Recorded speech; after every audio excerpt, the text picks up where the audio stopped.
des pelletés de terre noire sur des serpenchés. Ces hommes en combinaison blanche sont des employés municipaux mobilisés pour l'épidémie. Depuis 150 ans, Rio Elevator apporte 25 cercueils par jour, là où on en comptait 25 par semaine avant l'épidémie. Dans la tranchée, haute de 2 mètres, 3 cercueils sont empilés.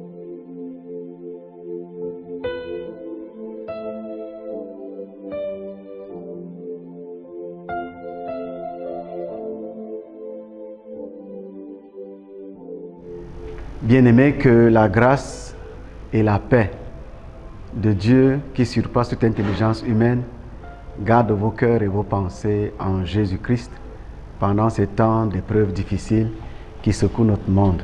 Nous avons besoin de cette paix parce que sans cette paix, nous ne pourrons rien faire. Ce soir ou en ce jour, Dieu nous accorde dans sa grâce de partager encore sa parole dans le cadre de ce programme que nous avons lancé pour édifier le peuple de Dieu, pour encourager le peuple de Dieu à tenir ferme dans ces moments de difficulté. J'ai choisi pour nous l'évangile selon Jean au chapitre 5, le verset 24. Dans ce verset, Jésus dit, en vérité, celui qui écoute ma parole et qui croit à celui qui m'a envoyé a la vie éternelle et ne vient point en jugement, mais il est passé de la mort à la vie. Chers amis, Jésus fait cette promesse. Il l'a fait à tous ceux qui auront la grâce, le privilège d'entendre l'Évangile. Et il leur fait comprendre que c'est par lui que la vie est donnée. Ce jour, nous avons choisi pour thème ce qui a été affiché en début. Et si c'était toi? Tu as vu l'image de cette scène insoutenable des personnes qui sont enterrées en masse, qui n'ont pas le privilège d'avoir à elles-mêmes un sépulcre personnifié. Ces personnes n'avaient pas programmé mourir de cette façon. Ces personnes n'avaient pas programmé ou imaginé un jour qu'elles seraient enterrées de cette façon. Mais cette maladie a eu raison de ces personnes qui sont mortes et qui ont été obligées d'être enterrées de cette manière pour éviter que la contagion s'étende sur d'autres qui sont encore en bonne santé. C'est des images qui nous font réfléchir, qui nous amènent à rentrer en nous-mêmes et à nous poser la question, chacun, et si c'était moi?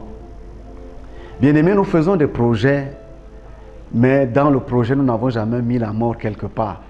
La mort nous surprend toujours parce que nous ne nous y attendons pas. Pour ceux qui ne lisent pas la parole, mais le chrétien sait qu'il est venu sur la terre comme un passager, comme un voyageur, comme un pèlerin, et qu'au terme de son pèlerinage, il devrait rentrer à Dieu. Et il devrait le faire en passant par la mort. La mort est une réalité qui frappe le monde et qui va toujours frapper. Mais nous voulons un peu réfléchir sur ce qui se passe aujourd'hui et nous interroger sur notre avenir à nous. Bien-aimés, la parole dit dans Hébreux chapitre 9, le verset 27, « Il est réservé à tous les hommes de mourir une seule fois, après quoi vient le jugement. » Oui, lorsque la mort frappe, nous n'avons pas de remède. Notre intelligence, notre force, notre argent, notre rang social ne disent plus rien. La mort nous prendra au temps établi par Dieu. Pourtant, la mort est le dernier des soucis des êtres humains. Lorsqu'ils ont un rang social, lorsqu'ils ont une bonne position, lorsqu'ils sont riches, ils vont de projet en projet, de programme en programme. Et curieusement, la mort les surprend au moment où ils s'y attendent le moins. Oui, lorsque nous regardons des grandes nations comme les États-Unis, comme la Chine, comme l'Italie, comme la France, ou le Royaume-Uni, ou encore l'Allemagne, qui sont pratiquement à genoux face à un petit virus, nous comprenons que, bien aimés, il y a un moment de notre existence qui se présente à nous où tout ce que nous avons, tout ce que nous connaissons ne nous aide pas. Ces personnes qui sont décédées, que ce soit en Italie, en France, aux États-Unis ou un peu partout ailleurs, n'étaient pas des pauvres, n'étaient pas des gens qui n'avaient pas de moyens. Parmi ces personnes, il y avait des gens riches, des gens nantis, qui avaient la possibilité de s'en sortir s'il fallait s'appuyer sur leur argent. Peut-être même qu'il y avait des grands médecins parmi ces personnes qui sont décédées. Mais toute leur connaissance, à ce moment-là, ne les a pas aidés. Et c'est à cet instant que nous nous arrêtons pour nous poser la question de savoir à quoi cela nous sert de courir, d'amasser des trésors immenses, de pouvoir chercher à gravir des échelons, n'est-ce pas, à avoir de la renommée, si à la fin, ces choses ne peuvent pas nous servir. Et Jésus nous rappelle en disant, à quoi sert-il à un homme de gagner le monde entier s'il perd son âme? Beaucoup sont morts ayant de l'argent, mais cet argent ne les a pas aidés face à coronavirus. C'était juste un petit virus, mais qui a mis le monde entier à genoux. Bien-aimés, il y a pire que coronavirus qui nous attend. La mort éternelle, la condamnation éternelle, le feu de l'enfer qui va brûler pour l'éternité ceux qui seront morts sans Jésus dans leur vie.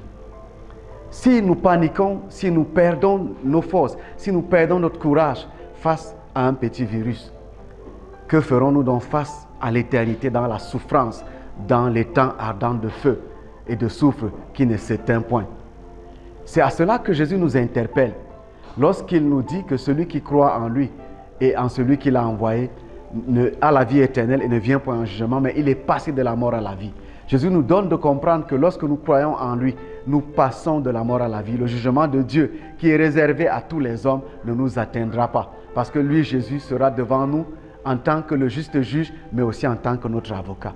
S'il est en même temps l'avocat et le juge des vivants et des morts, et qu'il est particulièrement l'avocat de ceux qui ont cru en lui, lorsque tu viens devant lui, tu passes de la mort à la vie. Tu n'as plus besoin d'être jugé parce que lui, Jésus, a payé pour ton jugement en donnant sa propre vie. Il est mort à ta place, il a été condamné à ta place. Et la parole de Dieu déclare que quiconque croit en Jésus-Christ reçoit par son nom le pardon de péché. La parole continue de dire qu'il n'y a aucun autre nom qui a été donné sous les cieux parmi les hommes par lesquels nous puissions être sauvés, si ce n'est le nom de Jésus. Oui, Jésus qui s'adresse à toi, encore en ce jour, te dit, voici je me tiens à la porte et je frappe. Si quelqu'un entend ma voix et ouvre, j'entrerai, je souperai avec lui et lui avec moi.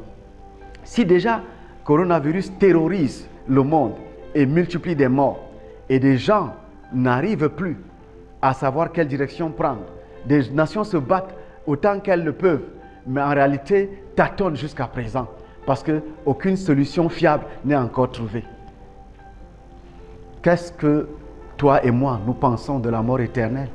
Qu'est-ce que toi et moi, nous pensions du jugement de Dieu qui atteindra tous les hommes sans exception? Qu'est-ce que toi et moi, nous pensons de l'éternité dans l'enfer? Cette souffrance dans le feu qui ne s'éteint point, de jour comme de nuit. Ce ne sera pas un jour, ce ne sera pas un mois, ce ne sera pas un an, ce ne sera pas un siècle, mais ce sera une éternité dans la souffrance.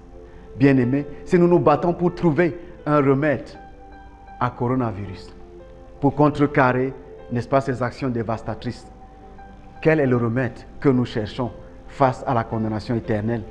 Et Jésus dit qu'il est la solution. Jésus est le remède. Quiconque vient en lui ne connaîtra plus la seconde mort, mais celui qui viendra à lui passera de la mort à la vie.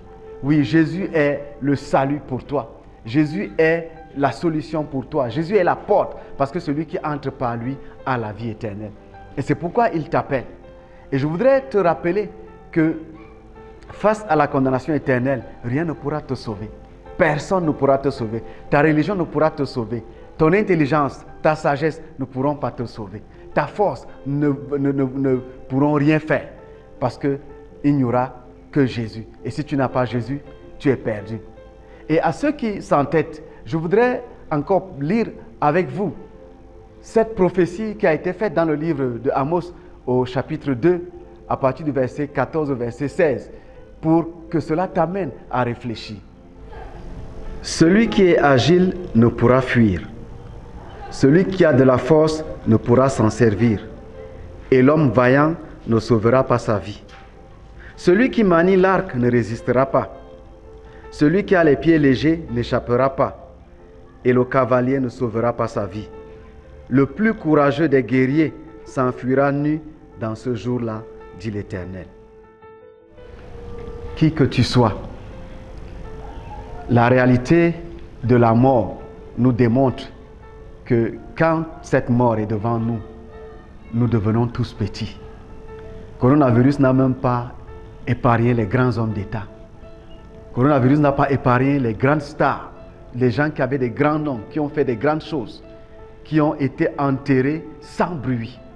Le coronavirus a réduit à néant leur popularité et leur grandeur. Ça, c'est encore une petite maladie. Bien-aimés, plus grave nous attend pour ceux qui n'auront pas donné leur vie à Jésus-Christ. C'est pourquoi, s'il te plaît, je t'en supplie, mon frère et ma soeur, sois réconcilié avec Dieu. Jésus te tend la main. Il est prêt à pardonner tes péchés, quel que soit ce que tu as fait. Il est prêt à te recevoir. Mais c'est à toi de faire le choix. Et ce soir encore, en ce jour encore, nous te supplions, sois réconcilié avec Dieu. Saisis la main de Jésus qui est tendue vers toi. Ne rejette pas cette invitation de Jésus.